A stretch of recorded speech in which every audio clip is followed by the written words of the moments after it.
El 24 de diciembre llegué a la puerta de la casa de mi hijo con 4 regalos envueltos en papel rojo, una botella de sidra que él siempre pedía en estas fechas y los zapatos nuevos de mis 2 nietos que yo mismo había ido a buscar a la zapatería 3 días antes. Gonzalo abrió la puerta, me miró de arriba abajo y dijo, en voz lo suficientemente alta para que los vecinos del rellano también lo escucharan: «Roberto, este año la mesa no tiene lugar para ti. Así lo decidimos todos». Detrás de él, en el pasillo iluminado, vi las caras de mis 2 nietos. No dijeron nada.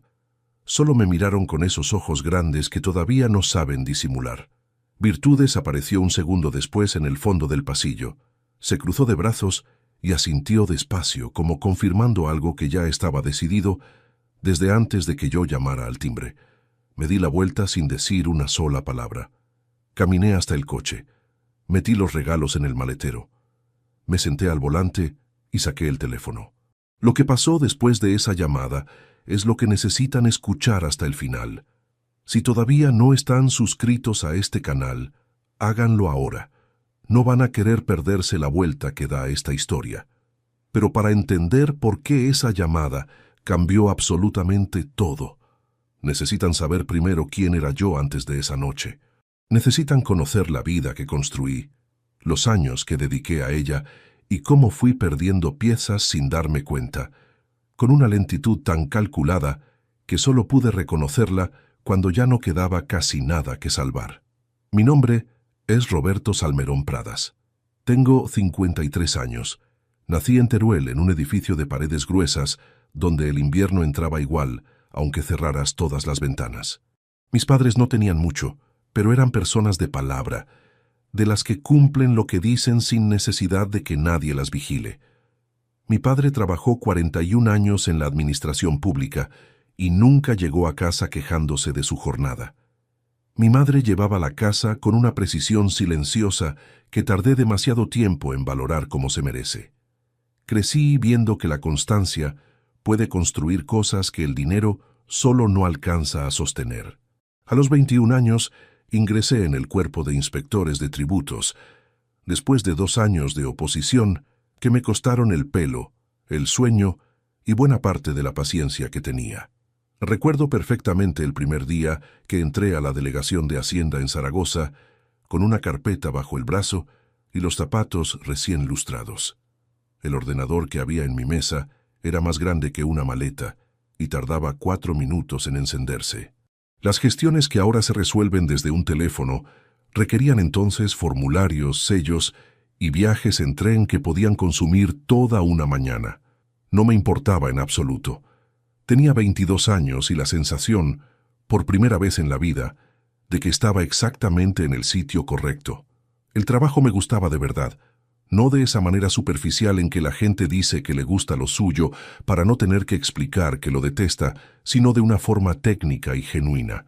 Detectar irregularidades en una declaración fiscal exige el mismo tipo de atención que hace falta para leer entre líneas una conversación.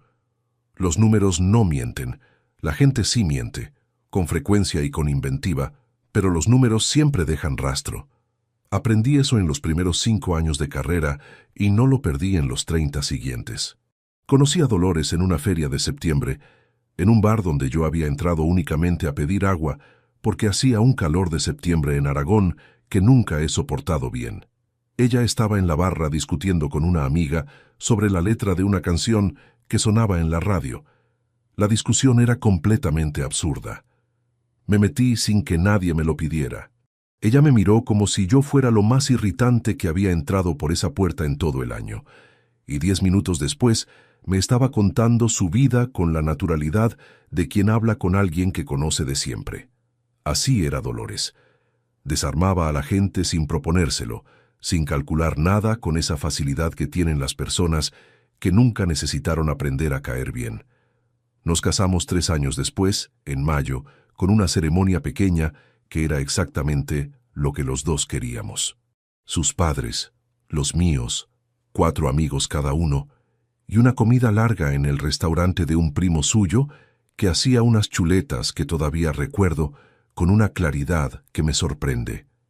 No hubo viaje de novios, porque yo tenía una auditoría pendiente que no podía aplazarse, y Dolores lo entendió sin que yo tuviera que justificarme demasiado. Siempre entendía esas cosas.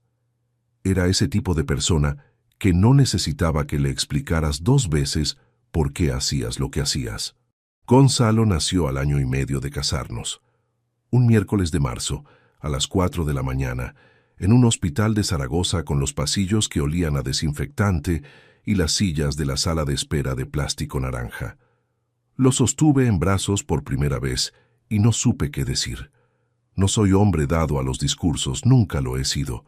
Solo miré esa cara pequeña y me dije a mí mismo, en silencio, que haría lo que fuera necesario para que ese niño no tuviera que pelear las batallas que yo había peleado.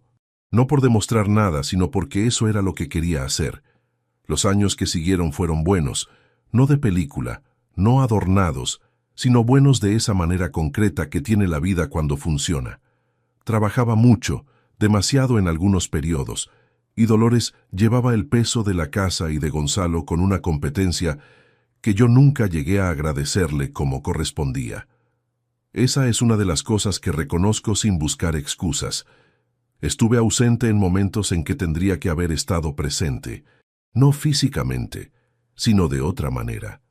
Cuando Gonzalo tenía 8 años y atravesaba esa etapa complicada de los niños que no saben bien cómo pedir lo que necesitan, yo tenía la cabeza metida en un expediente de fraude que se había complicado más de lo previsto. Dolores lo manejó sola, siempre lo manejó sola, y yo lo supe y no lo corregí, y eso lo cargo sin pedirle a nadie que me absuelva.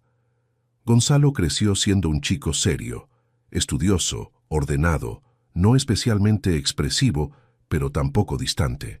Teníamos momentos buenos, los dos solos, cuando Dolores visitaba a su madre los fines de semana y nosotros hacíamos lo que él quisiera, que generalmente era ver partidos o caminar por el río sin hablar demasiado. Esos silencios los valoro ahora más de lo que los valoré entonces. Eran silencios cómodos, de los que se comparten sin necesidad de llenarlos, de los que ya no existen entre nosotros. Estudió ingeniería técnica. Trabajó en una empresa de construcción en Zaragoza y después en otra en Madrid. Cuando tenía 27 años me llamó para decirme que iba a casarse con Virtudes Alcaide Recio, a quien yo había conocido en 2 cenas que siempre me resultaron un poco largas, sin que yo supiera explicar bien por qué. No tenía nada concreto que decir en su contra. Era una mujer inteligente, bien presentada, con una carrera sólida en gestión financiera y una forma de hablar que siempre dejaba la impresión de que guardaba más de lo que decía. Eso tendría que haberme dicho algo. No lo ignoré por ingenuo, lo pasé por alto porque era el padre del novio y no consideré que fuera mi lugar cuestionarlo. La boda fue en octubre, hace 3 años, una celebración elegante y contenida. Dolores no estaba para verla. Había muerto 6 años antes de un derrame cerebral que llegó sin aviso un martes de noviembre, mientras preparaba el desayuno en la cocina. Tenía 49 años. No hubo tiempo de nada. Solo el ruido de una taza cayendo al suelo de cerámica y después el silencio más pesado que he escuchado en toda mi vida. Después de Dolores, la casa se convirtió en un lugar que yo habitaba sin sentir lo mío del todo. Seguí trabajando. Seguí cumpliendo con todo lo que había que cumplir. Me jubilé hace poco más de 1 año, después de 31 años de servicio, en una ceremonia breve en la Delegación de Hacienda de Zaragoza, la misma ciudad donde había empezado. No hubo nadie de mi familia ese día. Gonzalo tenía una reunión. Virtudes no sé qué tenía. No pregunté. El apartamento donde vivo ahora es el que fue de mis padres, en el centro de Teruel, en un edificio de los años 60 con paredes gruesas y techos altos que ya nadie construye así. Es lo único que queda de ellos además de la memoria. Y siempre supe, de esa manera que no necesita escribirse en ningún papel, que algún día pasaría a Gonzalo. Era parte del orden natural de las cosas en nuestra familia. Nunca imaginé que ese apartamento se convertiría en la razón por la que mi propio hijo me cerraría la puerta en Nochebuena. Pero esa noche yo no lo sabía todavía. Esa noche, mientras metía en el maletero los regalos que había llevado, No sabía ni la mitad de lo que estaba ocurriendo a mi alrededor desde hacía meses. Los paquetes envueltos en papel rojo habían quedado apoyados un momento sobre el muro de la entrada, bajo la luz amarilla del farol de la calle, antes de que yo los recogiera. Me quedé mirándolos un segundo sin entender del todo por qué no podía moverme todavía. Luego me senté al volante. Encendí el motor para que entrara calor. Y marqué el número de Matías Cuevas, abogado, amigo de 30 años, la única persona a quien necesitaba hablar en ese momento. Contestó al segundo tono. Pero antes de contarles lo que le dije esa noche, necesito que entiendan cómo llegué hasta esa puerta. Necesitan conocer lo que ocurrió en los meses anteriores, las señales que vi y preferí interpretar de otra manera, las preguntas que no me hice cuando tendría que habérmelas hecho con más cuidado. Porque nada de lo que pasó esa Nochebuena fue algo que cayó sin aviso. Fue el final visible de algo que había empezado mucho antes, con palabras breves y gestos pequeños que yo leí mal durante demasiado tiempo. En el cajón de la mesilla guardo desde hace 6 años una fotografía suelta, sin marco, sin álbum. En ella aparecemos Dolores y yo en la terraza del apartamento de Teruel, un verano de principios de los 90, con cara de no haber dormido suficiente, porque Gonzalo tenía 3 años y todavía no dormía seguido. Los dos tenemos esa expresión que tienen las personas que no saben que están siendo felices en ese preciso instante. No posamos para esa foto. Mi hermana Amparo la sacó sin avisarnos, mientras nosotros discutíamos por algo que ya no recuerdo, seguramente sin ninguna importancia. Eso es lo que más me gusta de ella, que en esa imagen somos completamente reales. Dolores Fuentes Aranda fue la persona más directa que he conocido en toda mi vida. No en el sentido que hiere, sino en ese otro que tiene la palabra cuando la usa alguien que simplemente no encuentra la utilidad de rodear las cosas. Si algo le parecía mal, lo decía. Si algo le parecía bien, también. No guardaba opiniones para mejor momento, ni ajustaba lo que pensaba según quién tuviera delante. Esa transparencia que en otras personas puede resultar incómoda, en ella generaba confianza, sin ningún esfuerzo. Sabías siempre a qué atenerte con ella, y eso en la vida cotidiana vale más de lo que parece cuando se tiene. Cuando nació Gonzalo, Dolores dejó durante 2 años el trabajo administrativo que tenía en una gestoría del centro para dedicarse a él por completo, no porque nadie se lo pidiera, sino porque así lo decidió y así lo comunicó, sin drama ni resentimiento posterior. Cuando Gonzalo empezó el colegio, ella retomó media jornada y encontramos un ritmo que funcionaba. No era perfectamente equilibrado, lo reconozco sin buscar matices favorables. Yo cargaba demasiado del lado del trabajo y ella compensaba demasiado del lado de casa. Era un acuerdo que ninguno de los dos verbalizó nunca porque era más sencillo no hacerlo, y la comodidad de ese silencio terminó costándonos más de lo que calculamos. En aquellos años 90, cuando Gonzalo tenía entre 5 y 10 años, teníamos la costumbre de ir todos los domingos a comer a casa de mis padres en Teruel. El viaje desde Zaragoza duraba unos 90 minutos por una carretera nacional que en invierno se volvía traicionera, pero que en verano, con las ventanas bajadas y la radio poniendo lo que pusiera, tenía algo de ritual que los tres esperábamos sin decírnoslo. Mi padre sacaba vino de una garrafa que guardaba en la despensa desde tiempos que nunca quedaron del todo claros, y mi madre preparaba siempre el mismo menú, cocido, fruta de temporada y un flan que Gonzalo terminaba antes de que nadie pudiera servirse. En aquella mesa tuve las conversaciones más honestas de mi vida. Mi padre hablaba poco, pero cuando lo hacía tenía un peso que ningún volumen puede reemplazar. Mi madre hacía preguntas que parecían pequeñas y rara vez lo eran. Cuando mis padres murieron, con 2 años de diferencia entre uno y otro, el apartamento pasó a ser mío de forma natural. No hubo discusión, porque solo somos 2 hermanos, y Amparo, que vive en Huesca desde que se casó hace mucho, nunca reclamó la propiedad.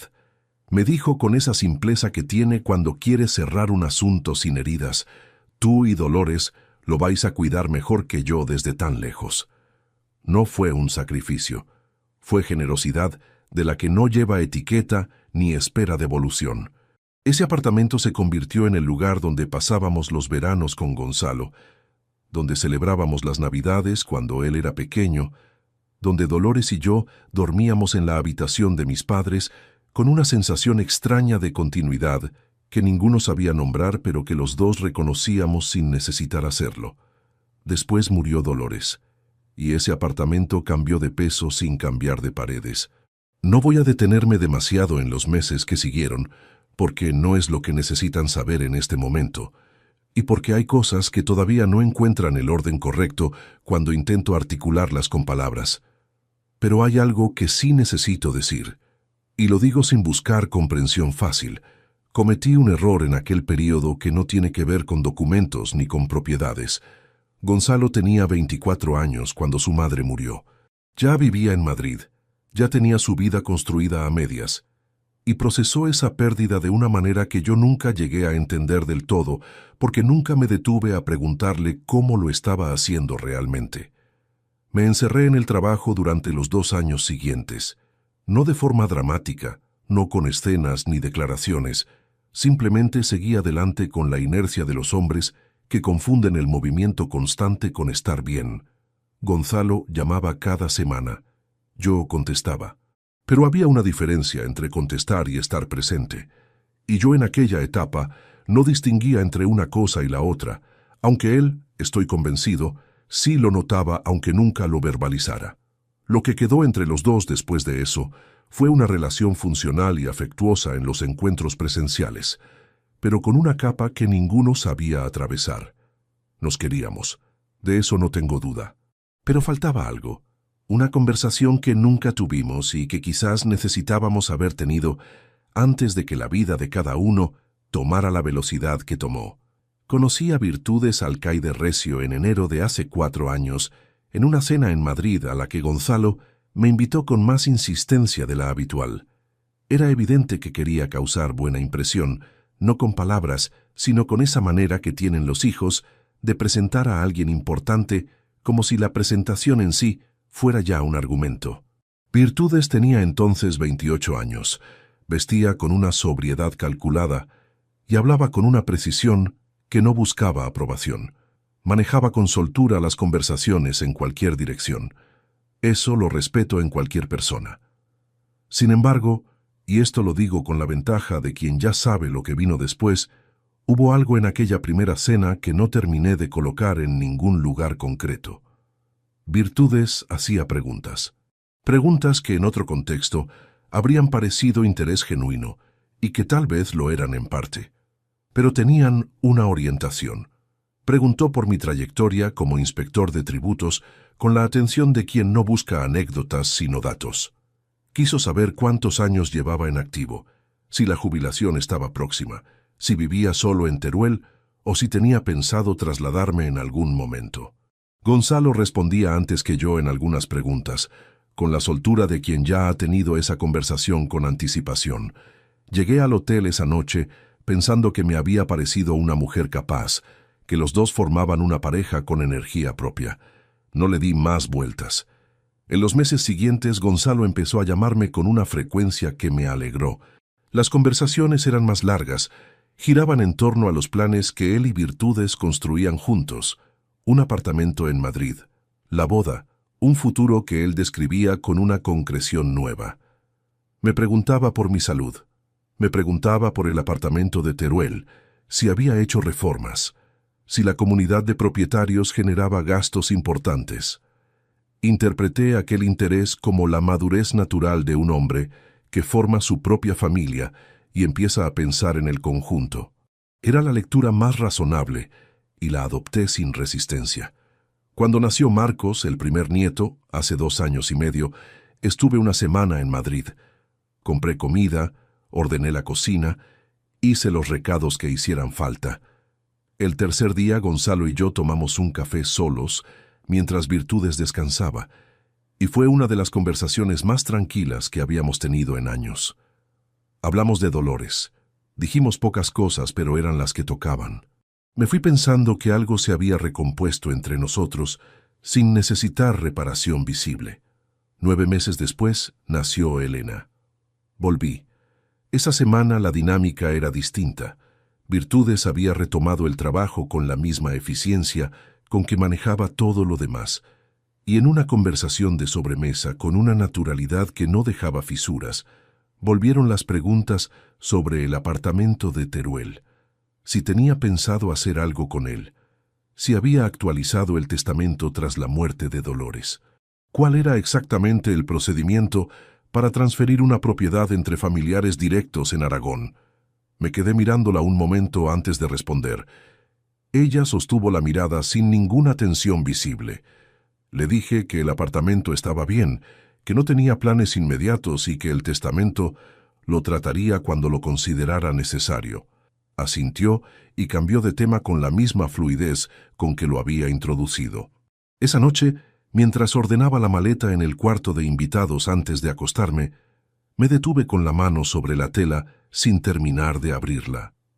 Coloqué mentalmente cada una de las preguntas de Virtudes en fila, como se alinean los números de una declaración antes de cotejarlos. No me gustó la figura que formaban juntas, pero tampoco tenía nada concreto, solo la incomodidad de quien ha pasado 30 años reconociendo patrones, y no siempre acierta al distinguir los que son reales de los que fabrica la propia desconfianza profesional. Me fui a dormir diciéndome que probablemente me equivocaba, pero antes de apagar la luz, recordé que Virtudes, al final de aquella conversación, había mencionado de pasada el nombre de un abogado. Un especialista en transmisiones patrimoniales lo describió, alguien que les había ayudado a organizar sus propios papeles de pareja. Lo dijo sin énfasis, como quien recomienda un fontanero de confianza. Yo anoté ese nombre mentalmente sin que ella lo supiera. Meses después, ese nombre aparecería de nuevo en un papel que no estaba destinado a mis ojos. Y cuando lo vi escrito, entendí que aquella conversación de sobremesa no había sido casual en absoluto. Papá, solo te pido que lo pienses. No te estoy pidiendo que firmes nada hoy. Gonzalo estaba de pie junto a la ventana del apartamento, con el abrigo todavía puesto, como si hubiera calculado que la conversación no duraría mucho. Era un martes de octubre, a media tarde, y había llegado sin avisar con la excusa de que tenía una reunión en Teruel al día siguiente, y quería aprovechar para verme. Yo había abierto la puerta con la sorpresa de quien no espera visita, y él había entrado directamente al salón. Había dejado la mochila en la silla del rincón y había empezado a hablar antes de sentarse. La propuesta era la siguiente: añadir su nombre a la escritura del apartamento como cotitular.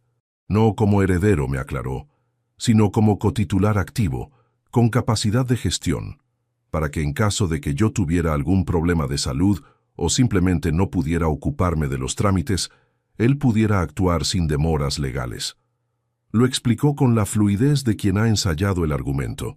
Usó palabras como agilidad, previsión, lógica familiar. En ningún momento usó la palabra herencia. Eso también lo noté.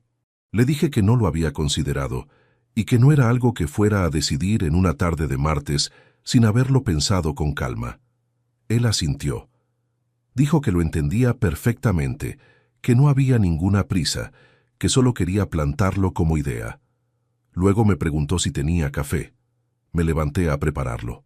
Desde la cocina lo escuchaba moverse por el salón con esa forma de caminar que tiene desde adolescente, los pies casi sin despegarse del suelo, como si el peso del cuerpo se resistiera a levantarse del todo. Volví con 2 tazas y me lo encontré de pie frente a la estantería donde están las fotos de mis padres, las de Dolores, las de Gonzalo de pequeño en el río. Las miraba con las manos en los bolsillos. Se volvió cuando escuchó mis pasos y me sonrió con una expresión que no supe leer con claridad. Tomamos el café hablando de los niños, de Marcos, que ya caminaba con una seguridad que no correspondía a su edad, de Elena, que según Gonzalo tenía el carácter de Dolores, directa y sin filtros, desde antes de saber hablar con claridad. Me alegró escucharlo. Me alegró y me dolió al mismo tiempo, de esa manera que tienen ciertas noticias bonitas cuando llegan envueltas en algo que no termina de sentirse limpio. Antes de irse, recogió la mochila de la silla del rincón. La levantó con un movimiento rápido y el cierre principal, que estaba mal cerrado, Se dio lo suficiente para que asomara la esquina de un sobre de color crema, de esos gruesos que usan los despachos de abogados, con membrete impreso en el lateral. Gonzalo lo metió de vuelta con un gesto tan inmediato que habría pasado desapercibido si yo no hubiera estado mirando exactamente en esa dirección en ese preciso segundo. No dije nada. Él tampoco. Se fue con un abrazo breve en la puerta y la promesa de llamar esa semana. Yo me quedé en el rellano escuchando el ascensor bajar hasta que el ruido desapareció del todo, y luego entré y me senté en la silla donde él había dejado la mochila, sin ningún motivo práctico para hacerlo, solo porque era el único sitio donde no sabía bien qué hacer con las manos. El nombre del despacho no lo había leído completo. Solo había visto 3 letras del membrete antes de que Gonzalo cerrara la mochila. Pero esas 3 letras formaban el principio de un apellido que yo ya había escuchado antes, pronunciado por Virtudes una noche de sobremesa en Madrid, con esa naturalidad de quien recomienda algo sin esperar que nadie tome nota. Pasé los siguientes días en un estado que no era exactamente sospecha ni exactamente tranquilidad, sino ese terreno intermedio donde la mente trabaja por debajo de la superficie sin que uno la convoque. Seguía con la rutina de siempre. Bajaba a comprar, leía por las tardes, hablaba con Amparo los jueves por teléfono. Pero había algo instalado en el fondo que no se movía, como un número que no cuadra en una columna y al que vuelves sin querer, aunque estés haciendo otra cosa. Amparo llamó ese jueves con 10 minutos de adelanto sobre lo habitual, que ya era señal de que traía algo entre manos. Después de los primeros minutos de conversación general, bajó la voz, aunque vivía sola y no había nadie que pudiera escucharla. Me contó que Virtudes la había llamado 2 días antes. Una llamada que ella describió como rara desde el principio. Virtudes le había preguntado por mi estado de salud, con una preocupación que a Amparo le había parecido excesiva para no tener ningún motivo concreto. Le había preguntado si yo seguía igual de activo, si había notado algún cambio en los últimos meses, si a veces me repetía o me confundía con las fechas. Amparo le había respondido que yo estaba perfectamente y que si tenía alguna preocupación podía llamarme directamente. Virtudes había dicho que no quería molestarme, que solo preguntaba por cuidado.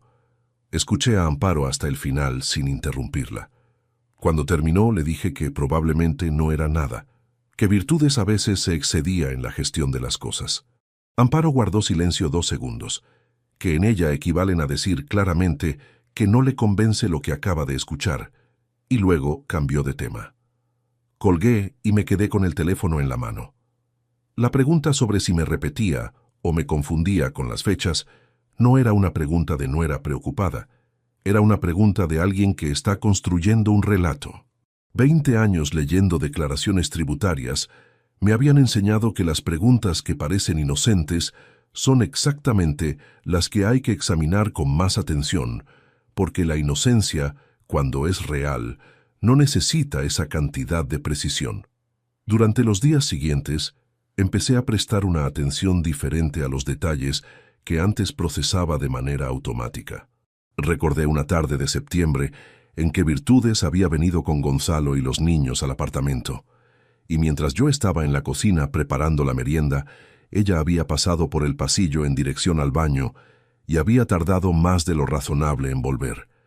En ese momento no lo había registrado como nada. Ahora lo colocaba en un contexto distinto y no me gustaba lo que formaba junto a todo lo demás.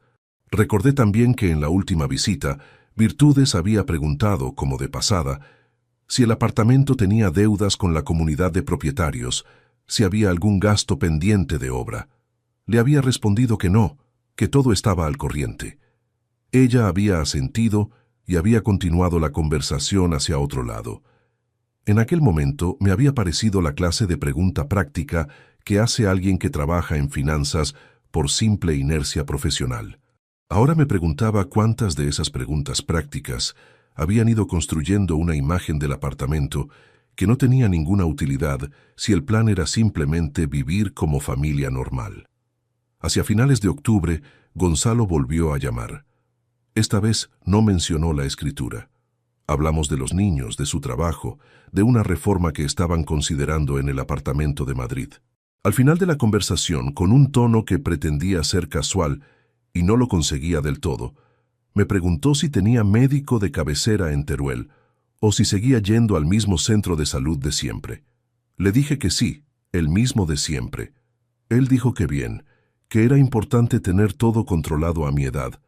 Le respondí que a 53 años no me parecía que hubiera mucho que controlar. Se rió. Nos despedimos. Colgué y anoté la fecha y el contenido de esa conversación en un cuaderno pequeño que compré esa misma semana en una papelería del centro. No porque tuviera un plan todavía, sino porque 30 años de trabajo me habían enseñado que cuando algo no cuadra, lo primero que hay que hacer antes de cualquier otra cosa es registrar. El momento más tenso de ese periodo llegó una tarde de principios de noviembre. Gonzalo había venido a Teruel para aquella reunión que había mencionado en octubre, y esta vez llegó al apartamento con Virtudes. Los niños se habían quedado en Madrid con una cuidadora. Era la primera vez que los dos venían solos, sin los pequeños como contexto natural de la visita, y eso ya era una diferencia que registré en cuanto abrí la puerta. Tomamos algo en el salón. La conversación fue normal durante los primeros 20 minutos. Luego Virtudes dijo que quería ver el apartamento, que nunca lo había visto bien, que los niños siempre generaban tanto movimiento que no había podido fijarse. Me pareció una petición razonable y los llevé por las habitaciones. Cuando llegamos al dormitorio que fue de mis padres, donde yo guardo los documentos importantes en el cajón inferior del armario, Virtudes se acercó al armario con la excusa de admirar la madera, que es antigua y tiene un acabado que ya no se fabrica. Puso la mano sobre la puerta del cajón inferior con un gesto que quería parecer distraído. Yo estaba a 1,5 metros de ella. Dije, con una naturalidad que me costó mantener en el tono exacto correcto: ese cajón está forzado desde hace años, no abre bien. Era mentira. El cajón abre perfectamente. Pero ella retiró la mano de inmediato y asintió sin mirarme, y dijo que la madera antigua tenía esas cosas, que era parte del encanto. Gonzalo estaba en el umbral, y no había visto el gesto de su mujer ni escuchado el mío con suficiente atención para entender que habíamos tenido, en 3 segundos, una conversación que ninguno de los dos iba a mencionar. Esa noche, cuando se fueron, cerré con llave el cajón del armario por primera vez en la vida. Guardé la llave en el bolsillo interior de la chaqueta que uso para salir, y al día siguiente fui a la papelería. Compré un sobre acolchado y guardé una copia de los documentos más importantes en casa de Amparo, sin explicarle todavía por qué. Solo le dije que era precaución de hombre ordenado. Ella lo aceptó sin preguntar demasiado, aunque la conozco suficiente para saber que guardó la pregunta para más adelante. Lo que todavía no sabía en ese momento era que mientras yo empezaba a moverme con cuidado, ellos ya llevaban semanas con un documento redactado que llevaba mi nombre en el encabezado y que yo no había visto ni firmado. Un documento que no era una escritura, ni un testamento, sino algo bastante peor. El sobre estaba debajo de una revista de decoración que Gonzalo había dejado sobre la mesa del recibidor en su última visita, junto a una chaqueta fina que dijo haberse olvidado y que yo había doblado con la intención de devolvérsela. Lo vi cuando fui a recoger la chaqueta 3 días después de su visita. Era el mismo tipo de sobrecrema de la mochila, con el membrete del despacho impreso en el lateral izquierdo. Esta vez estaba completo. Esta vez pude leerlo entero. Legaspi and Fuentes Asociados. Abogados, especialistas en derecho civil y protección patrimonial. Era el mismo nombre que Virtudes había mencionado en aquella cena de sobremesa en Madrid, el mismo despacho que ella había descrito como alguien que les había ayudado a organizar sus propios papeles de pareja. El sobre no estaba cerrado. El solape estaba metido hacia adentro sin pegar, como cuando alguien guarda algo con la intención de sacarlo pronto. Me dije que podría haber sido un error, que Gonzalo simplemente lo había dejado olvidado junto a la chaqueta. Pero había algo en la posición exacta del sobre, completamente plano debajo de la revista, sin arrugas, colocado con una precisión que no corresponde a un olvido descuidado, que me hizo detenerme con la mano todavía sobre la tela de la chaqueta. Lo abrí. Dentro había 4 páginas impresas, grapadas en la esquina superior izquierda.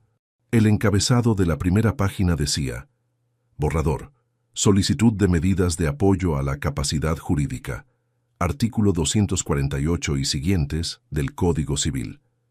Debajo, en el espacio destinado al solicitante, aparecía el nombre de Gonzalo Salmerón Fuentes, y debajo de eso, en el espacio destinado a la persona sobre la que se solicitaban las medidas, aparecía mi nombre completo: Roberto Salmerón Pradas, 53 años, inspector de tributos jubilado. Me senté en la silla del recibidor sin haber tomado la decisión de hacerlo. Leí la primera página completa, luego la segunda. El documento describía a un hombre que presentaba signos observables de desorientación temporal, dificultades para gestionar asuntos económicos cotidianos y episodios de confusión que generan preocupación en el entorno familiar cercano. Cada afirmación iba seguida de un espacio en blanco con la indicación pendiente de testimonio. Estaban construyendo los testimonios. Todavía no los tenían, pero los estaban construyendo. Las preguntas de virtudes a Amparo, la llamada sobre si me confundía con las fechas, las visitas al médico de cabecera que Gonzalo había mencionado. Todo encajaba en una dirección única y esa dirección terminaba en ese documento. El café que había preparado antes de ir al recibidor seguía en la cocina. Lo escuché enfriarse, o creí escucharlo, esa clase de silencio que el cuerpo interpreta como sonido cuando la mente se detiene de golpe. Un coche frenó en la calle de abajo con un chirrido breve. Alguien en el piso de arriba arrastró una silla. Yo seguía con las 4 páginas entre las manos, mirando mi nombre escrito en el espacio de la persona que supuestamente no podía valerse por sí misma, y sentí algo que no era exactamente rabia, porque la rabia tiene temperatura, y lo que sentí en ese momento no tenía ninguna. Era más parecido al frío seco de cuando abres un expediente y encuentras exactamente lo que no querías encontrar, pero en el fondo ya habías calculado que podía estar ahí. Volví a leer el nombre del despacho en el membrete: Legazpi Fuentes Asociados. Pensé en virtudes pronunciando ese nombre en Madrid con la naturalidad de quien no espera que nadie lo recuerde. Pensé en Gonzalo de pie junto a la ventana, con el abrigo puesto, hablando de cotitularidad y agilidad familiar. Pensé en Amparo bajando la voz por teléfono para contarme que Virtudes había preguntado si yo seguía lúcido. Las piezas no habían cambiado de lugar, solo habían adquirido el peso que siempre tuvieron y que yo no había querido calcular del todo. Fotografié cada página con el teléfono, las 4, con suficiente luz y sin que ningún borde quedara cortado. Luego volví a colocar el documento exactamente como lo había encontrado, con el solape metido hacia adentro sin pegar, debajo de la revista de decoración, a la misma distancia del borde de la mesa. Doblé la chaqueta de Gonzalo encima, como si nada de lo que había ocurrido en los últimos 10 minutos hubiera ocurrido. Esa tarde no llamé a nadie. Fui a dar un paseo por el centro, algo que hago con frecuencia cuando necesito que la mente trabaje sola sin que yo la interrumpa con conversaciones. Caminé por la Plaza del Torico, que a esa hora de noviembre estaba casi vacía, con el frío seco de Teruel que cala de una manera particular, sin viento, directo. Me detuve frente al escaparate de una librería sin entrar. Vi mi reflejo en el cristal y me sostuve la mirada un momento, que es algo que no suelo hacer. El documento era un borrador. Eso significaba que el proceso no había sido presentado todavía ante ningún juzgado. Tenía tiempo, pero no un tiempo indefinido. Y actuando demasiado pronto, sin pruebas suficientes, sin una estrategia completa, le daría exactamente el argumento que buscaba. Un hombre que reacciona de forma desproporcionada, que acusa a su propio hijo sin base sólida, que no puede gestionar sus emociones. Eso era lo que el documento necesitaba. Yo no podía dárselo. Esa noche llamé a Matías Cuevas, no para contarle todo todavía, sino para preguntarle con una generalidad deliberada ¿Qué pasos legales seguía habitualmente un proceso de medidas de apoyo a la capacidad jurídica iniciado por un familiar? Matías es abogado desde hace 30 años y me conoce lo suficiente para saber que cuando pregunto en abstracto, no es porque el asunto sea abstracto. Me respondió sin preguntarme por qué quería saberlo. Me explicó los plazos, los requisitos de prueba, los informes médicos necesarios, la participación del Ministerio Fiscal. Escuché sin interrumpirle. Cuando colgué, tenía más claro de lo que había estado en todo el día que el margen real para actuar era más estrecho de lo que me había parecido en un primer momento. Lo que no había calculado era que ellos también estaban acelerando. 8 días después de encontrar el sobre, un miércoles a las 11 de la mañana, sonó el telefonillo del apartamento. Era Gonzalo. No había llamado antes, no había avisado. Le abrí y bajé al portal a recibirle, porque hay algo en mi forma de funcionar que prefiere el espacio abierto del portal al espacio cerrado del apartamento cuando no sé bien lo que viene. Gonzalo no estaba solo. Junto a él había un hombre de unos 50 años, traje oscuro, maletín de cuero, la expresión neutra de quien está acostumbrado a estar presente en conversaciones que no son suyas. Gonzalo me lo presentó como Isidro Palomar, un asesor de confianza que puede ayudarnos con los papeles familiares que hemos estado comentando. Lo presentó así, con esa fórmula, como si los dos hubiéramos estado comentando papeles familiares con regularidad y como si traer a un desconocido sin avisar fuera la continuación natural de esa conversación. Subimos al apartamento. Me ofrecí a preparar café. Gonzalo dijo que no hacía falta, que no querían quitarme mucho tiempo, que era algo sencillo. Isidro Palomar abrió el maletín sobre la mesa del comedor y sacó un documento de varias páginas sujeto con un clip dorado. Lo colocó frente a mí con la última página hacia arriba, donde había 2 líneas para firmar. Una de ellas tenía mi nombre mecanografiado debajo. Es una procuración de gestión familiar, dijo Gonzalo, para que si en algún momento no puedes ocuparte de los trámites, yo pueda hacerlo sin que haya demoras burocráticas. Es algo estándar. Lo dijo de corrido, sin pausa entre una frase y la siguiente, con la velocidad de quien ha ensayado el ritmo exacto para que el otro no encuentre dónde interrumpir. Isidro Palomar me miraba con esa expresión de asesor que no está ahí para opinar, sino para certificar. Cogí el documento, lo miré. No lo leí completo, que era exactamente lo que esperaban, que lo mirara brevemente y firmara. Leí lo suficiente para confirmar que no era lo que Gonzalo había descrito. No era una procuración estándar de gestión puntual. Era una autorización de representación amplia que me vaciaba de capacidad decisoria sobre el apartamento, las cuentas bancarias y cualquier bien a mi nombre, sin límite temporal especificado en las cláusulas que alcancé a revisar.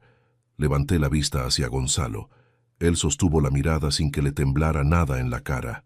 Entonces hice algo que decidí en el espacio de 2 segundos y que requirió toda la concentración que tengo. Cogí el bolígrafo que Isidro Palomar había dejado sobre la mesa, saqué del cajón del aparador el bloc de notas que tengo para la lista de la compra, arranqué una hoja en blanco y la firmé. Doblé esa hoja, la metí dentro del documento en la página de las firmas y lo cerré con el clip dorado. Luego empujé el conjunto hacia Isidro Palomar y dije, necesito releerlo con calma esta tarde. Se lo devuelvo mañana con todo firmado. Gonzalo frunció el ceño una fracción de segundo. Isidro Palomar recogió el documento sin abrirlo. Ambos se levantaron. Gonzalo dijo que perfecto, que no había prisa, que me llamaba al día siguiente. Lo que ninguno de los dos sabía era que en el momento en que Palomar había sacado el documento del maletín y lo había colocado sobre la mesa, yo había tenido 3 segundos para fotografiar el membrete con el teléfono apoyado en el muslo, antes de coger el papel. Una foto borrosa, parcial, pero suficiente para confirmar el nombre del despacho, el mismo de siempre, Legaspi & Fuentes Asociados. Cuando salieron, cerré la puerta y me apoyé contra ella con las manos en los bolsillos. El corazón no me latía más rápido de lo normal. Eso me sorprendió. O quizás ya no me sorprendió porque hacía semanas que algo en mí se había instalado en una especie de calma que no era tranquilidad, sino concentración pura, del tipo que se activa cuando el problema frente a uno es real y ya no hay utilidad en esperar que desaparezca solo. Esa tarde llamé a Matías Cuevas con el nombre del despacho, las fechas, el borrador fotografiado y el intento de procuración. Esta vez sin abstracciones. Matías escuchó todo sin interrumpirme. Cuando terminé guardó silencio 4 o 5 segundos. Luego dijo: «Roberto, esto no es un malentendido familiar. Esto es un plan con fases, y ya están en la tercera». Le pregunté cuántas fases tenía. Su respuesta no me gustó en absoluto. Matías Cuevas Herrera tiene su despacho en el segundo piso de un edificio de principios del siglo pasado, en el casco antiguo de Zaragoza, con ventanas que dan a una calle estrecha y suelos de madera que crujen de una forma que a él le parece distinguida y que a cualquier otro simplemente le parece vieja. Lo conozco desde hace 30 años. Coincidimos en la delegación de Hacienda cuando los dos éramos jóvenes suficientes para creer que el trabajo duro garantizaba resultados proporcionales al esfuerzo. Con el tiempo, los dos aprendimos que no siempre es así, pero ninguno cambió demasiado la manera de funcionar. Eso crea un tipo de amistad que no necesita mantenimiento constante para seguir en pie. Me recibió el jueves por la mañana, 3 días después de la llamada. Tenía sobre la mesa un bloc abierto, un café que no había tocado todavía, y esa expresión de concentración que adopta cuando el asunto es serio y prefiere escuchar antes que hablar. Le entregué el teléfono con las fotografías del borrador de la solicitud de medidas de apoyo y la imagen parcial del membrete de Legazpi en Fuentes. Las revisó en silencio, ampliando cada imagen con 2 dedos, pasando de una a otra sin apresurarse. Cuando terminó, dejó el teléfono sobre la mesa y me miró. «Esto no es un proceso iniciado de forma impulsiva», dijo. «Alguien con conocimiento técnico redactó este borrador. La cita del artículo 248 es correcta. La estructura de los apartados es la que usa un juzgado de primera instancia para valorar la admisión. Quien lo redactó sabe lo que hace». Le pregunté cuánto tiempo calculaba que llevaban preparándolo. Cogió el bolígrafo y trazó una línea horizontal en el bloc sin escribir nada. «Por lo que me describes, las primeras acciones exploratorias empezaron hace al menos 6 meses. La llamada a tu hermana, las preguntas sobre el médico, el intento de añadir el nombre en la escritura. Eso no se improvisa. Hay una secuencia». Una secuencia. 30 años leyendo expedientes fiscales me habían enseñado que los fraudes que funcionan tienen siempre una secuencia. Nunca un solo movimiento grande. Siempre una serie de pasos pequeños, cada uno defendible por separado, imposibles de rebatir de forma individual, devastadores cuando se leen en conjunto. Le dije a Matías que necesitaba 2 cosas de forma paralela. Primera, revisar el estado real de mis cuentas y verificar si había algún movimiento que no reconociera. Segunda, saber con exactitud qué era lo que podía hacer legalmente antes de que el proceso de curatela llegara a ningún juzgado, y hacerlo de una manera que no pudiera interpretarse como una reacción desproporcionada de alguien que no controla sus decisiones. Matías asintió despacio. «Para lo primero puedes ir tú directamente al banco. Para lo segundo te recomiendo que contratemos a alguien que pueda verificar de forma independiente el estado registral del apartamento y rastrear si ha habido algún intento de consulta externa sobre la propiedad. Conozco a una persona. Se llama Remedios Santa Clara, 51 años. Trabaja en investigación patrimonial desde hace 20. Discreta, metódica y cara, pero en este caso, cara es exactamente lo que conviene. Esa misma tarde, fui a la sucursal bancaria donde llevo la cuenta desde hace décadas. Pedí un extracto completo de los últimos 12 meses. El empleado me lo imprimió sin hacer preguntas y me lo entregó en un sobre cerrado que abrí sentado en un banco de la plaza de al lado, con el frío de noviembre en Teruel calando por el cuello del abrigo. Revisé cada línea con la misma atención con que revisaba una declaración cuando tenía un caso entre manos. La mayor parte de los movimientos eran exactamente lo que debían ser: compras, suministros, la pensión mensual de jubilación, alguna transferencia a Amparo de cuando en cuando para cosas que los dos gestionamos juntos desde que murieron nuestros padres. Pero en la página 3, correspondiente a agosto de ese año, había una consulta de saldo registrada desde una dirección IP que yo nunca había usado. No era un cargo, no era una transferencia, era solo una consulta. Alguien había accedido a la información de mi cuenta sin hacer ningún movimiento, probablemente para saber cuánto había y calibrar el tamaño del objetivo. Guardé el extracto en el sobre. El banco no iba a poder decirme desde qué dispositivo exacto se había hecho la consulta sin una orden judicial.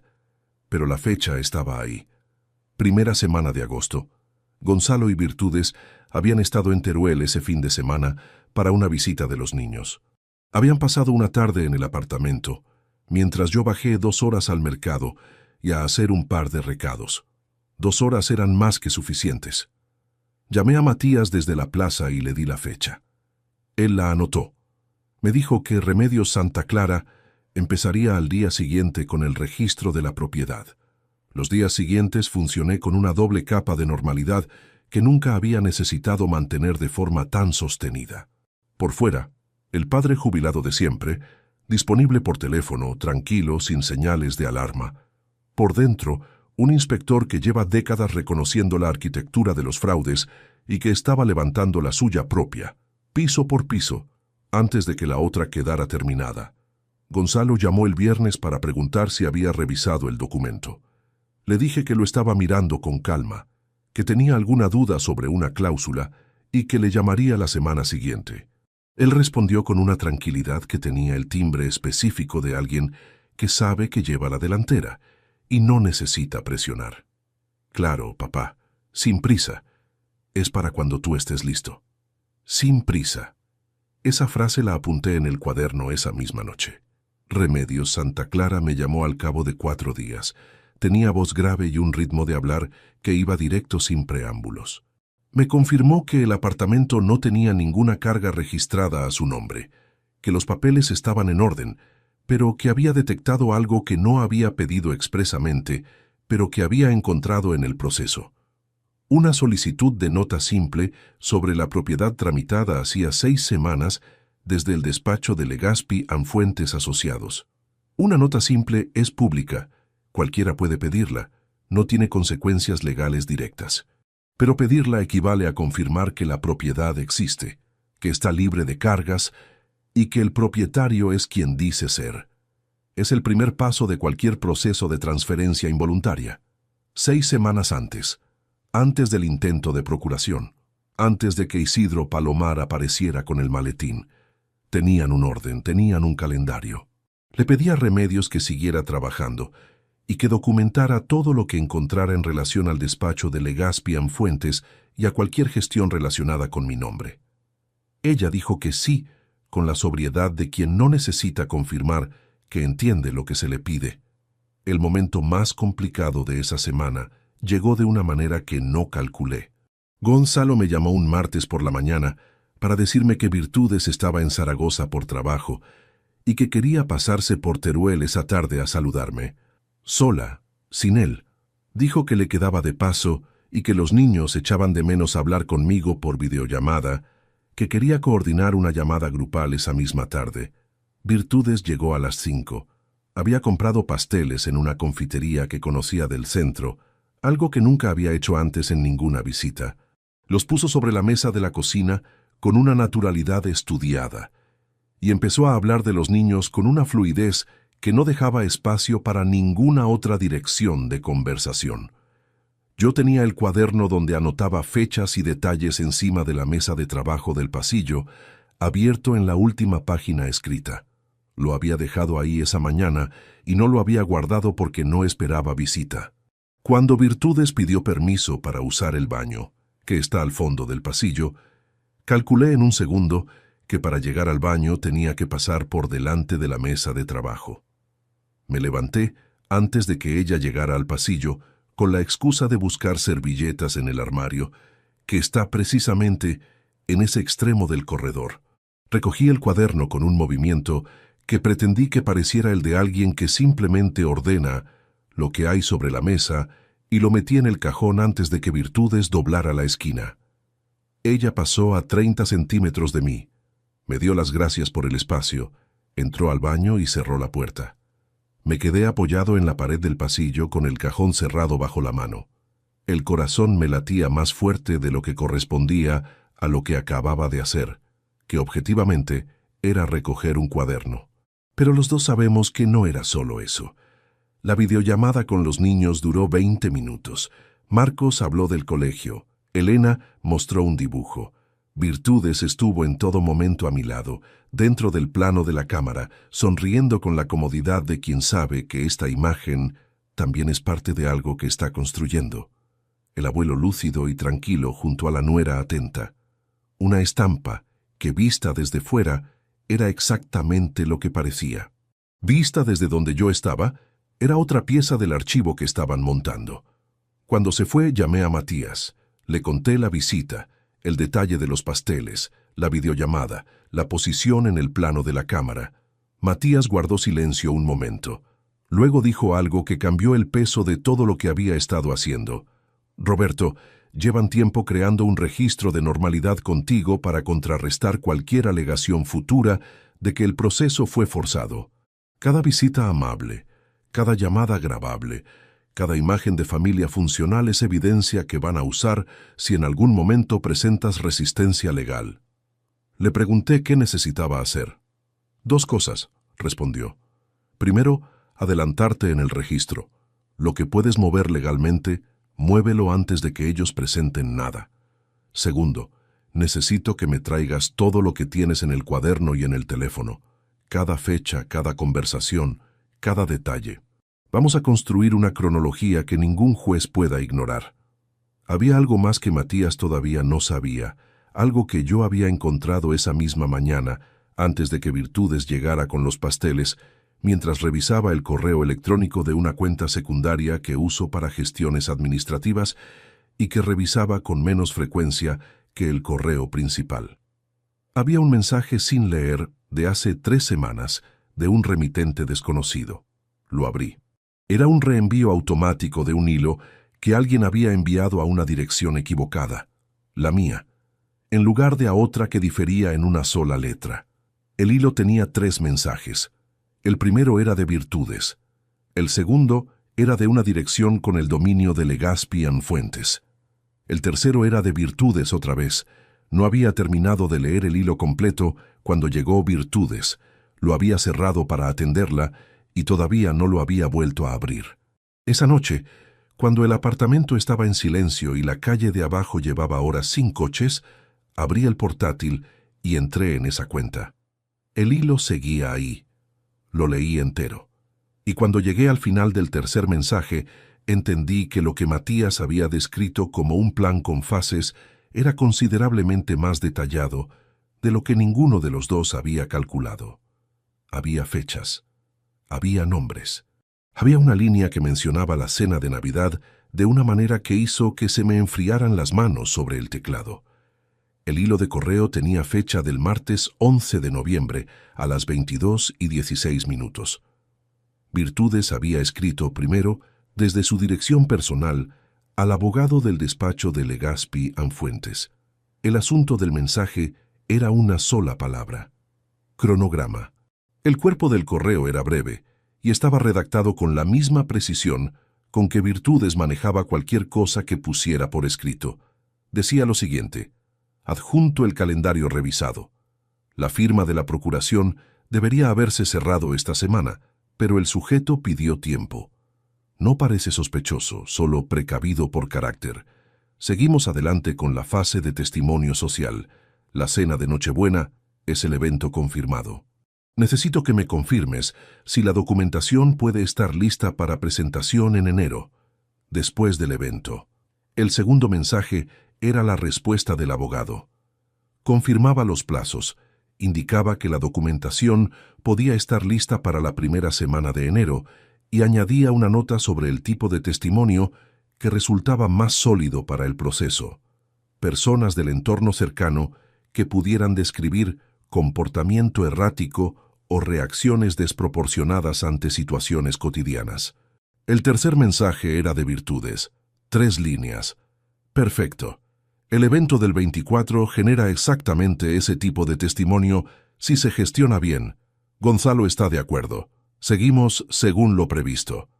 Cerré el portátil con una presión más lenta de lo normal, como si el gesto requiriera más deliberación que de costumbre. La pantalla se apagó y el apartamento quedó en esa oscuridad particular de las noches de noviembre en Teruel, cuando el silencio tiene una densidad que no existe en otras estaciones. Me quedé sentado frente a la mesa, con las manos apoyadas sobre la tapa cerrada del portátil, sintiendo el calor residual de la carcasa bajo las palmas. La cena de Nochebuena era una trampa, no una humillación espontánea, no una reacción de rabia acumulada, sino una pieza calculada dentro de un proceso legal que ya tenía abogado, calendario y estructura de presentación. Gonzalo iba a provocar una escena delante de testigos, personas del entorno cercano, que después podrían declarar que el padre había reaccionado de forma desproporcionada, que había perdido el control, que su comportamiento era errático. Y ese material humano, esas descripciones bien intencionadas de vecinos o familiares que creerían haber visto simplemente una discusión familiar, se convertirían en el soporte testimonial que el borrador del proceso todavía tenía en blanco. Me levanté. Fui a la cocina a beber agua. Estuve de pie junto a la ventana unos minutos mirando la calle vacía sin procesar ningún pensamiento concreto, solo dejando que el cuerpo se recolocara después del impacto de lo que había leído. El agua estaba fría de una manera que agradeció la garganta sin que yo lo hubiera buscado. Esa noche no dormí, no de forma dramática, no dando vueltas ni encendiendo luces. Me quedé en la cama con los ojos abiertos, escuchando el edificio respirar, que es como llamo yo a todos esos ruidos menores que tienen las estructuras antiguas y que de día no se escuchan porque hay demasiado ruido encima. El apartamento de mis padres, el que un día iba a pasar a Gonzalo de forma natural, como parte del orden familiar que yo había dado por supuesto durante décadas, crujía levemente en el frío de la noche, como si supiera lo que estaba en juego. Hubo un momento, hacia las 3 de la madrugada, en que estuve a punto de coger el teléfono y llamar a Gonzalo. No a Matías, no a Amparo, a Gonzalo. Con la intención de decirle que sabía todo, que había leído el correo, que entendía lo que estaban construyendo y que si había alguna posibilidad de que él me explicara cómo había llegado a ese punto, la única ventana era ahora. En ese momento de la noche, sin testigos ni estrategias, solo los dos. No lo hice. No porque me faltara valor, sino porque entendí en el último segundo que llamar a las 3 de la mañana en estado de insomnio, con la voz que tiene uno cuando lleva horas sin dormir y acaba de leer algo que le ha destrozado un supuesto, era exactamente el tipo de comportamiento que Virtudes necesitaba documentar. Nocturno, impulsivo, sin coherencia de horario. Lo dejé en la mesilla, boca abajo. Eso fue lo más difícil de toda aquella etapa. No los papeles, no los movimientos bancarios, no los encuentros calculados de Virtudes con su sonrisa de gestora eficiente. Lo más difícil fue esa hora entre las 3 y las 4 de la madrugada, en que tuve que contenerme de hacer lo único que me pedía el cuerpo, que era llamar a mi hijo y preguntarle por qué. Porque hay algo que nunca le he contado a nadie hasta ahora, y que cuento aquí porque es parte de lo que ocurrió, aunque no figure en ningún documento. El verano en que Gonzalo tenía 11 años, yo estaba en mitad de una auditoría complicada que me consumía 50 horas semanales, y Dolores me dijo que nuestro hijo necesitaba que yo estuviera presente de una manera que el trabajo no me dejaba estar. No me lo dijo con reproche, sino con la claridad directa que la caracterizaba. Me dijo que había cosas que un niño de 11 años solo puede aprender del padre, no de la madre, y que si yo seguía dejando que el trabajo llenara todos los espacios disponibles, esas cosas simplemente no ocurrirían. Dejé la auditoría 2 semanas en manos de un compañero. Cogí a Gonzalo y nos fuimos los dos solos una semana a la sierra. No habíamos estado nunca solo los dos tanto tiempo seguido. Los primeros días fueron torpes, llenos de silencios que ninguno sabía ocupar. Pero el cuarto día, caminando por un sendero que él había elegido en el mapa con una seriedad desproporcionada para su edad, me habló de Dolores, de cómo a veces le preocupaba que su madre estuviera cansada, de cómo notaba que yo no siempre estaba aunque estuviera en casa. Me lo dijo con 11 años, con esa honestidad sin filtros que tienen los niños cuando confían en que el adulto no va a usar lo que dicen en su contra. Le escuché caminar durante 10 minutos sin interrumpirle. Cuando terminó, le dije que tenía razón y que lo sentía. No le prometí que cambiaría porque era lo suficientemente honesto para saber que no podía prometérselo del todo. Pero ese día en el sendero, con la sierra alrededor y las botas llenas de barro, fue de los pocos momentos en que fui exactamente el padre que tenía que ser. Recordé eso esa noche sin buscarlo. El cerebro tiene esa crueldad particular de traerte los mejores recuerdos cuando más duele tenerlos. Y me pregunté, en algún lugar entre el insomnio y el amanecer, cuánto de lo que Gonzalo se había convertido era consecuencia de lo que yo no había hecho en los años en que todavía había tiempo de hacerlo. No me respondí esa pregunta.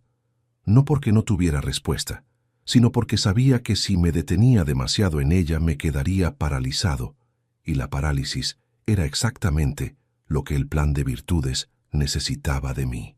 Al día siguiente, con menos de 4 horas de sueño y el frío de diciembre ya instalado en las paredes del apartamento, fui al despacho de Matías con el portátil bajo el brazo. Le mostré el correo. Lo leyó 2 veces, luego se recostó en la silla y cruzó los brazos con esa expresión que tiene cuando está calculando en silencio y no quiere que el otro lo interrumpa. «La cena del 24», dijo finalmente. «¿Estás invitado?» Le dije que sí, que Gonzalo me había confirmado la cena 3 semanas antes, que era en su casa de Madrid, que los niños iban a estar. Matías asintió despacio. «Entonces van a usarla. La escena que provoquen tiene que ser creíble para los testigos que haya, probablemente los vecinos del rellano, o alguien de dentro que ya esté preparado para recordar lo que vea. Si reaccionas, tienen el testimonio. Si no reaccionas, no tienen nada». «El problema», continuó, «es que una escena delante de tus nietos en Nochebuena, diseñada para humillarte, no es sencilla de absorber sin reaccionar». No respondí a eso, porque no había nada que añadir. Le entregué el cuaderno con todas las fechas y detalles anotados desde octubre. Matías lo revisó página a página, haciendo preguntas concretas sobre algunas entradas, pidiendo que precisara horarios en otras. Cuando llegó a la última página, cerró el cuaderno y me dijo que teníamos suficiente para actuar, pero que el orden de los movimientos era determinante. Si hacíamos algo antes de que él presentara el proceso de curatela, podíamos parecer reactivos. Si lo hacíamos después, perdíamos margen. «Hay que adelantarse al 24», dijo, «pero con calma quirúrgica, nada de confrontaciones, solo papeles en el registro». Esa tarde, usando el conocimiento que tenía del funcionamiento de las transmisiones patrimoniales, después de 3 décadas revisando operaciones similares en declaraciones fiscales, elaboré con Matías la lista completa de lo que podía moverse legalmente y en qué orden. El apartamento era la pieza central. Una donación en vida a Amparo, registrada en notaría, era irrevocable y dejaba el inmueble fuera del alcance de cualquier proceso de curatela o reclamación patrimonial posterior. No era un movimiento defensivo en el sentido emocional del término. Era exactamente lo que habría recomendado a cualquier contribuyente en una situación análoga. Poner en orden lo que puede ponerse en orden antes de que alguien más decida el orden por ti. Llamé a Amparo esa noche. Le conté todo, por primera vez desde que había empezado a documentar, sin resúmenes ni versiones reducidas. Amparo escuchó sin interrumpirme durante 20 minutos. Cuando terminé, hubo un silencio largo. Luego dijo con una calma que me costó no agradecerle en voz alta: «Dime qué necesitas que firme y cuándo». Le dije que Matías la llamaría al día siguiente para coordinar la notaría. Colgué y me quedé sentado en el salón con la lámpara encendida y el resto del apartamento en oscuridad. Miré la estantería con las fotos. Miré la de Gonzalo de pequeño en el río, la que tenía 5 años y sujetaba una caña de pescar que era casi de su misma altura. La miré durante un tiempo que no calculé. No la quité, no la giré. La dejé donde estaba, porque apartar una foto no borra lo que representa, y yo no estaba en condiciones de pretender que borrarlo era posible. Lo que todavía no le había dicho a Matías era algo que había notado al releer el correo esa mañana antes de ir a su despacho. En el primer mensaje de Virtudes al abogado, en la parte del cronograma que describía los pasos posteriores al evento de Nochebuena, había una línea que había leído rápido la noche anterior y a la que no había prestado suficiente atención. Decía: una vez presentado el proceso, el segundo paso es la cuenta conjunta. Ya está identificada, solo falta el momento. Cuenta conjunta. Yo no tenía ninguna cuenta conjunta con Gonzalo. Nunca la habíamos abierto. Lo que eso significaba era que o bien había una cuenta que yo desconocía abierta a mi nombre, sin mi consentimiento, o bien había un paso planificado para crear una, mediante la procuración que yo no había firmado. Al día siguiente, antes de ir a la notaría con Amparo, pasé por el banco. Lo que el empleado encontró en el sistema cuando buscó cuentas asociadas a mi número de identificación hizo que le pidiera que lo imprimiera 2 veces para asegurarme de que no había leído mal. No tengo ninguna restricción, le dije. Puedo comer cualquier cosa. Virtudes respondió que perfecto, que se alegraba, que iban a ser una noche bonita. Su voz tenía esa calidez administrada que había aprendido a reconocer en los últimos meses, la de alguien que sabe exactamente cuánto calor transmitir sin excederse. Colgó en menos de 2 minutos. Me quedé de pie en la cocina con el teléfono sobre la encimera y las manos apoyadas en el borde del fregadero, mirando por la ventana el patio interior del edificio. Era el 22 de diciembre. Faltaban 2 días. Virtudes acababa de llamarme para preguntarme qué podía comer en una cena, en la que ya había decidido que no iba a haber sitio para mí. Eso requería un tipo de frialdad que todavía me costaba articular, no porque me sorprendiera a esas alturas, sino porque verlo en funcionamiento en tiempo real seguía siendo distinto a haberlo deducido sobre el papel. Llamé a Matías esa misma tarde para contarle la llamada de Virtudes. Él escuchó sin interrumpirme y cuando terminé dijo: «Es cobertura. Si en algún momento alguien cuestiona la escena del 24, ella puede decir que te llamó 2 días antes con toda la normalidad del mundo. Que no había ningún problema previo. Que lo que ocurrió fue una reacción tuya, inesperada, desproporcionada». Hizo una pausa breve. «Es un detalle pequeño, pero está bien pensado». Le dije que lo sabía. Le pregunté cómo estaba el estado de los documentos. «La donación queda inscrita mañana por la mañana», respondió. «El bloqueo de la cuenta fraudulenta está tramitado. He preparado también una carpeta con el correo electrónico, las fotografías del borrador de curatela, el extracto bancario con la consulta de saldo no autorizada y el testimonio escrito de tu hermana sobre la llamada de Virtudes preguntando por tu estado mental. Si quieres, el 23 por la mañana te explico el orden en que cada pieza entra en juego. Quedamos para las 10 de la mañana del 23. Esa noche, preparé la maleta para el viaje a Madrid, con la misma meticulosidad con que habría preparado la documentación para una auditoría importante. No por el equipaje en sí, que era sencillo, sino porque necesitaba que cada cosa estuviera en su lugar antes del día siguiente. Puse los regalos de los niños en una bolsa de tela resistente. Los había comprado 3 semanas antes. Unos zapatos deportivos para Marcos, que había cumplido 2 años y medio, y ya caminaba con esa energía que desgasta el calzado en semanas, y un juego de construcción de madera para Elena, que según Gonzalo pasaba horas ordenando objetos con una paciencia que ninguno de los dos había visto en un niño tan pequeño. Los envolví en papel rojo, que era el que había en la papelería más cercana, y que no elegí por ningún simbolismo, sino simplemente porque era el que quedaba. Puse también en la maleta la carpeta con los documentos que Matías me había entregado esa tarde. No porque los fuera a necesitar en Madrid, sino porque era la única manera en que me sentía cómodo llevándolos, cerca, bajo mi responsabilidad directa, sin dejarlos en ningún lugar donde alguien pudiera acceder a ellos mientras yo no estaba. El 23 a las 10 estaba en el despacho de Matías. Él tenía sobre la mesa 4 carpetas ordenadas por color y un café para los 2 que todavía humeaba. Me explicó el orden de cada movimiento con la precisión de quien ha revisado el esquema varias veces antes de presentarlo. La donación inscrita era el eje central. Todo lo demás giraba alrededor de ese hecho. Sin el apartamento como objetivo, el proceso de curatela perdía su motivación económica central. La cuenta fraudulenta bloqueada cerraba el segundo frente.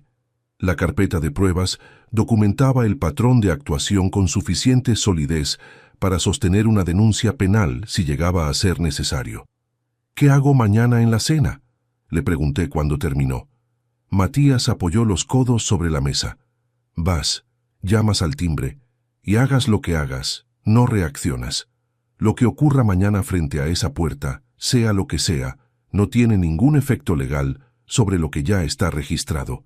Ellos no lo saben todavía. Tú sí. Esa es toda la diferencia». Le pregunté si había algo que pudiera salir mal todavía.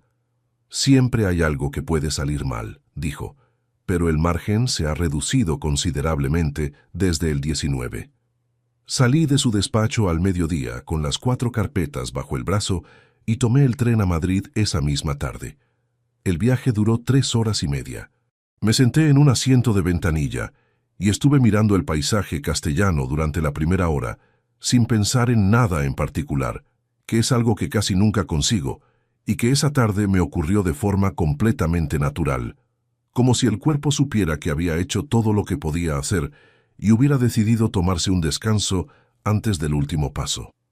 Llegué a Madrid a las 8 de la noche. Me alojé en el mismo hostal del barrio de Chamberí, donde me quedo siempre que voy a la capital, un edificio de los años 50 con habitaciones pequeñas y propietaria que lleva 30 años en el mismo mostrador y que me recuerda de un año para otro. Me dio la llave de la habitación de siempre, la del segundo piso con vistas al patio interior, y me preguntó si quería que me subiera algo de cena. Le dije que sí, que lo que hubiera, y me comí un plato de lentejas a las 9 de la noche sentado en la cama, con la televisión apagada y los regalos de los niños en la bolsa de tela junto a la puerta. El 24 amaneció con ese frío seco de Madrid en diciembre, que es distinto al de Teruel, más cortante, más directo, sin la humedad que en Aragón hace que cale diferente. Desayuné en un bar de la calle de abajo. Leí el periódico sin retener nada de lo que leía. Estuve caminando por el barrio durante 2 horas sin ningún destino concreto, que es la forma que tengo de ordenar lo que no se ordena sentado. A las 6 de la tarde, recogí la bolsa con los regalos, me puse el abrigo y salí del hostal. El piso de Gonzalo estaba a 20 minutos a pie. Caminé despacio. Las calles tenían esa mezcla de movimiento festivo y silencio anticipatorio que tienen los barrios residenciales en Nochebuena, cuando la gente ya está dentro y las aceras quedan para los que todavía van de camino. Llegué al portal a las 6:40. Llamé al interfono. Gonzalo respondió y abrió sin decir nada. Subí en el ascensor hasta el 3er piso. El rellano olía a comida, a ese olor específico de las cenas navideñas que mezcla el asado con algo dulce que viene de algún postre en el horno. Detrás de la puerta se escuchaban voces. Los niños, algo que sonaba como música de fondo a volumen bajo. Llamé al timbre. Gonzalo abrió la puerta. Estaba vestido con una camisa oscura, el pelo ordenado, la postura de alguien que lleva un rato preparado. Me miró de arriba abajo con una expresión que no era la de quien recibe a su padre en Navidad. Era la expresión de quien ha ensayado lo que viene a continuación y está comprobando que las condiciones son las que calculó. Detrás de él vi el pasillo iluminado. Vi a Marcos y a Elena al fondo, parados junto a la pared, mirando hacia la puerta con esa quietud que tienen los niños pequeños cuando perciben que algo en el ambiente de los adultos no es normal, aunque no sepan nombrarlo. Elena tenía los brazos a los lados del cuerpo. Marcos sostenía algo, un juguete pequeño, y lo apretaba sin darse cuenta. Virtudes apareció desde el interior del pasillo. Se colocó a 2 pasos detrás de Gonzalo, cruzó los brazos con una lentitud que no era natural y asintió una sola vez, como cerrando un acuerdo que ya estaba tomado. Gonzalo habló entonces, con voz alta, clara, calibrada para que se escuchara bien desde el rellano y desde dentro al mismo tiempo. «Roberto, este año la mesa no tiene lugar para ti. Así lo decidimos todos. No respondí. No levanté la voz. No di ningún paso hacia adentro ni ningún paso atrás. Me quedé exactamente donde estaba durante 4 o 5 segundos, que probablemente parecieron más largos desde dentro que desde donde yo estaba. Miré a mis nietos al fondo del pasillo. Marcos ya no apretaba el juguete. Elena me miraba con esos ojos que todavía no saben disimular nada. Me di la vuelta. Bajé en el ascensor. Crucé el portal. Salí a la acera. La noche de Madrid tenía esa claridad fría que a veces tienen las noches de diciembre sin nubes, con el cielo oscuro y limpio sobre los tejados. Puse los regalos sobre el muro bajo de la entrada, porque la bolsa pesaba y necesitaba las 2 manos libres para buscar el teléfono en el bolsillo del abrigo. Los dejé ahí un momento, bajo la luz del farol, sobre el cemento frío. Saqué el teléfono. Marqué el número de Matías. Contestó al segundo tono. Le dije 3 palabras. Ya ha ocurrido. Matías respondió sin pausa. ¿Estás bien? Le dije que sí. Le dije que había sido exactamente como lo habíamos calculado. Le pregunté si todo seguía en orden por su parte. Todo está en su sitio, dijo. La inscripción de la donación es firme desde esta mañana. La carpeta está lista. Ahora les toca descubrirlo a ellos. Recogí los regalos del muro. Los metí en el maletero del coche, me senté al volante y encendí el motor para que entrara calor. Por el espejo retrovisor vi la fachada del edificio de Gonzalo, las ventanas iluminadas del 3er piso, la silueta de alguien que se apartaba del cristal desde dentro. No sentí lo que esperaba sentir. No sentí rabia ni alivio ni ninguna de las emociones que uno asocia con los momentos que ha estado anticipando durante semanas. Sentí algo mucho más sencillo y mucho más pesado al mismo tiempo. La certeza fría de que lo que acababa de ocurrir en esa puerta no era el final de nada, sino el principio de la única parte que todavía faltaba. Ellos iban a descubrir en los próximos días que el apartamento ya no estaba donde lo habían buscado, que la cuenta bloqueada no respondía, que los testimonios de la escena del 24 apuntaban a un proceso que ya no tenía objeto. Y cuando lo descubrieran, iban a necesitar una explicación. Y esa explicación se la iba a dar yo, no esa noche, no por teléfono, no con prisa, en el despacho de Matías, con los 4 carpetas sobre la mesa, a la hora que yo eligiera. Las 4 carpetas estaban alineadas sobre la mesa de Matías en el mismo orden en que habíamos acordado presentarlas. La azul con el borrador de la solicitud de curatela y las fotografías del membrete. La verde con el extracto bancario y la documentación de la cuenta abierta sin consentimiento. La gris con el correo electrónico de Virtudes al abogado de Legazpi Fuentes, impreso en 3 páginas con las fechas subrayadas. La marrón con el testimonio escrito de Amparo y la cronología anotada en el cuaderno, reproducida a máquina por Matías con fechas, horas y descripciones precisas de cada evento desde octubre. Era el 7 de enero, un martes, a las 10 de la mañana. El despacho olía a café reciente y a ese papel ligeramente húmedo que tienen los archivos cuando llevan tiempo cerrados. La luz de enero entraba por las ventanas con esa calidad fría y limpia que no calienta nada, pero lo ilumina todo con una claridad que no tiene el invierno en otros meses. Matías estaba sentado a mi derecha. Frente a nosotros, 2 sillas vacías. Gonzalo llegó primero, 4 minutos antes de la hora. Entró con el abrigo puesto y la expresión de quien no sabe exactamente qué va a encontrar, pero ha decidido de antemano que lo gestionará desde la posición de quien tiene razón. Me miró. Yo le sostuve la mirada sin ninguna expresión particular. Se sentó sin decir nada. Virtudes llegó 2 minutos después. Venía con un maletín pequeño de trabajo que dejó junto a la silla y con esa postura erguida que adopta cuando está en un entorno profesional y quiere que se note que lo es. Saludó a Matías con una inclinación de cabeza breve. A mí no me saludó. Matías habló primero. Agradeció la presencia de ambos, indicó que la reunión había sido convocada por su cliente, Roberto Salmerón Pradas, para tratar asuntos relacionados con la gestión patrimonial familiar, y que todo lo que se dijera en esa sala podía ser relevante en procedimientos posteriores. Lo dijo con la neutralidad exacta de un abogado que conoce el peso de cada palabra antes de pronunciarla. Luego me cedió la palabra. Cogí la carpeta azul y la coloqué abierta frente a Gonzalo y Virtudes. La primera página era la fotografía del borrador de la solicitud de medidas de apoyo a la capacidad jurídica, con mi nombre en el espacio de la persona sobre la que se solicitaban las medidas. La ampliación era nítida. El membrete de Legazpi Fuentes aparecía completo. Este documento lo encontré en el sobre que dejaste olvidado en el apartamento en octubre, le dije a Gonzalo.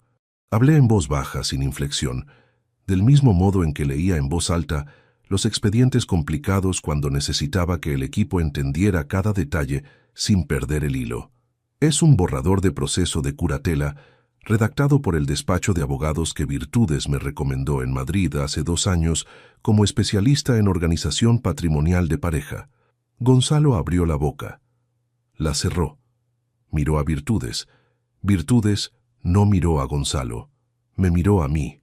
Su expresión no cambió de forma visible, pero hubo algo en el ángulo de los hombros, una tensión muy leve que apareció y desapareció en menos de 2 segundos, que me dijo que estaba recalibrando. Eso es un borrador preliminar, dijo con una calma que le costó más de lo que parecía. Un documento exploratorio que nunca llegó a presentarse. No tiene ningún valor legal. Correcto, respondí. Todavía no lo tiene. Pasé a la carpeta verde. Esta es la documentación de una cuenta de ahorro abierta a mi nombre hace 4 meses, en una sucursal de Zaragoza que nunca he visitado, mediante una autorización de representación que yo no firmé. El banco ha bloqueado la cuenta de forma preventiva a petición de mi abogado. El expediente está abierto. Gonzalo se movió en la silla. No habló. ¿Y esto? Coloqué la carpeta gris en el centro de la mesa y la abrí en la página del primer mensaje. Es el correo electrónico que Virtudes envió al abogado del despacho de Legazpi Fuentes el 11 de noviembre, a las 22:16, con el cronograma del proceso, incluyendo la referencia a la cena del 24 de diciembre como evento testimonial para el proceso de curatela. El silencio que siguió a esas palabras tuvo una textura diferente a los silencios anteriores de esa mañana. Fue el tipo de silencio que ocupa el espacio físico de la sala de una manera que se nota en el pecho. Virtudes fue la primera en hablar. Dejó de mirarme a mí y miró a Matías. Ese correo fue obtenido de forma irregular. No tiene validez como prueba. Matías respondió con la misma serenidad. Fue recibido en la bandeja de entrada del señor Salmerón por error de dirección del remitente. Es un correo dirigido a él técnicamente. La valoración de su admisibilidad corresponde a un juez, no a esta mesa. Pero su existencia como documento es real e irrefutable. Virtudes apretó la mandíbula. Era la primera vez que la veía sin respuesta inmediata para algo, y duró apenas un instante. Pero duró. Gonzalo habló entonces, con una voz que tenía demasiados registros mezclados para hacer cualquier cosa limpia. Papá, esto no era para hacerte daño, era para protegerte, para asegurarnos de que si en algún momento no podías gestionar las cosas solo, hubiera alguien con capacidad legal de ayudarte. Eso es todo. Le miré durante unos segundos antes de responder. Gonzalo, llevas 30 años siendo mi hijo. Soy inspector de tributos jubilado. He pasado 3 décadas leyendo documentos que la gente presentaba como protección y que en realidad eran otra cosa. Este no es diferente. Gonzalo bajó la vista hacia la mesa. Por un momento, solo un momento, vi algo en su cara que no era defensiva ni cálculo. Era algo más antiguo y más incómodo que eso. No lo nombró. No llegó a nombrarlo. Pero estuvo ahí, visible durante los 3 o 4 segundos en que sostuvo la mirada sobre las carpetas antes de volver a levantar la cabeza con la expresión recompuesta. Virtudes intentó otro ángulo. Dirigiéndose a Matías con el tono de quien negocia, ¿qué es exactamente lo que quiere el señor Salmerón de esta reunión? Si hay términos que proponer, estamos en disposición de escucharlos. Matías señaló hacia mí con un gesto breve. Los términos los expone él. Abrí la última carpeta, la marrón, y saqué una hoja que coloqué frente a los dos. Era una carta de una página, redactada con Matías la semana anterior, que describía en lenguaje claro y sin ornamentos las consecuencias que entraban en vigor a partir de esa misma fecha. El piso de Madrid que ocupa Gonzalo, dije, tiene un alquiler de 820 euros mensuales que yo he estado pagando durante 16 meses. Ese pago queda cancelado a partir de hoy. Gonzalo tiene 30 días naturales para asumir el coste directamente con el propietario o tomar las decisiones que considere. El seguro del vehículo que cubro desde hace 2 años queda igualmente cancelado en el mismo plazo. El plan odontológico familiar que incluía a los niños se cancela al término del periodo ya pagado, que vence el último día de este mes. Gonzalo levantó la vista. ¿Los niños? ¿Estás cancelando el plan de los niños? El plan estaba a mi nombre y era una decisión que tomé voluntariamente. Las decisiones voluntarias pueden revertirse. Si quieres que tus hijos tengan plan odontológico, contrátatelo. Tienes trabajo y tienes 30 días. No lo dije con rabia, lo dije con la misma cadencia con que había explicado todo lo anterior, porque la rabia en ese momento no habría añadido nada que los documentos no hubieran dicho ya con más precisión. Virtudes no habló durante este intercambio. Tenía las manos sobre el maletín cerrado y miraba un punto de la mesa que no era ninguno de los documentos. Era la primera vez en todos los meses que llevaba observándola, que no parecía estar calculando el siguiente movimiento. Me levanté, saqué del bolsillo interior del abrigo un sobre cerrado y lo dejé frente a Gonzalo. Esto es para ti. No necesita respuesta. Gonzalo miró el sobre sin tocarlo. Salí del despacho. Matías se quedó para gestionar los formalismos del cierre. La escalera del edificio crujió bajo mis pasos exactamente igual que siempre, sin ningún dramatismo añadido, y cuando salí a la calle de Zaragoza, el aire de enero me golpeó en la cara con esa frialdad directa, que no distingue entre un día normal y uno que no lo es. Caminé, sin dirección concreta durante los primeros minutos, luego hacia el centro, hacia la plaza donde había estado en noviembre, mirando mi reflejo en el escaparate de la librería. Me detuve en el mismo sitio. El escaparate tenía otros libros que los de entonces. Me vi reflejado en el cristal igual que antes, con el mismo abrigo, pero con algo diferente en la postura que no sabría describir con precisión si no es diciendo que era la postura de un hombre que no le debe a nadie la explicación de cómo llegó hasta ese punto. El sobre que le había dejado a Gonzalo contenía 3 párrafos, sin encabezado afectuoso, sin firma con el nombre de padre. Solo 3 párrafos que describían, en el mismo orden en que habían ocurrido, lo que él había hecho y lo que yo había hecho en respuesta.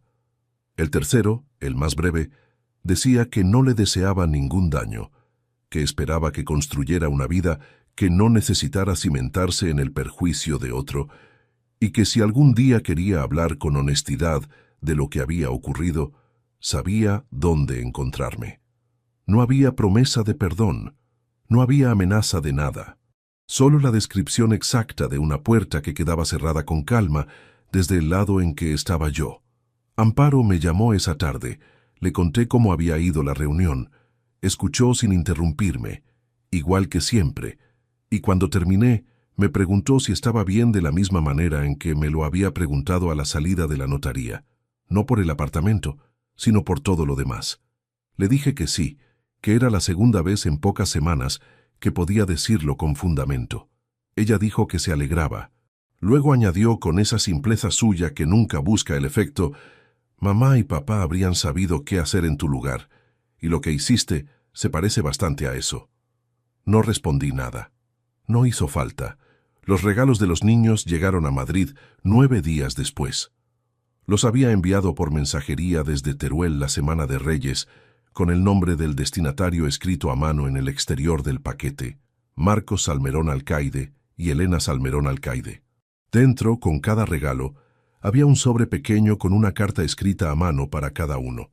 Para Marcos 3 líneas sobre lo mucho que le gustaba verle caminar con esa seguridad que ya tenía. Para Elena 3 líneas sobre el dibujo que le había enseñado en la videollamada y que yo no había olvidado. Ninguna de las 2 cartas mencionaba la Nochebuena. Ninguna de las dos necesitaba hacerlo. Los niños tenían 2 años y 1, y no iban a leerlas todavía, pero iban a tenerlas.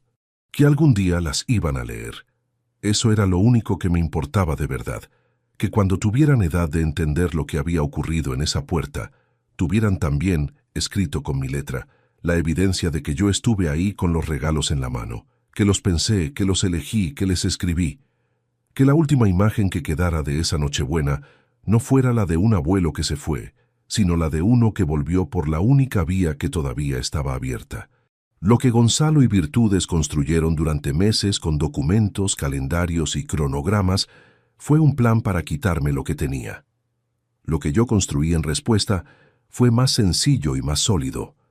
La documentación exacta de lo que habían hecho, los movimientos legales para proteger lo que podía protegerse, y la certeza de que ningún proceso iniciado sobre una mentira puede sostenerse frente a quien lleva 30 años sabiendo exactamente cómo se desmonta una.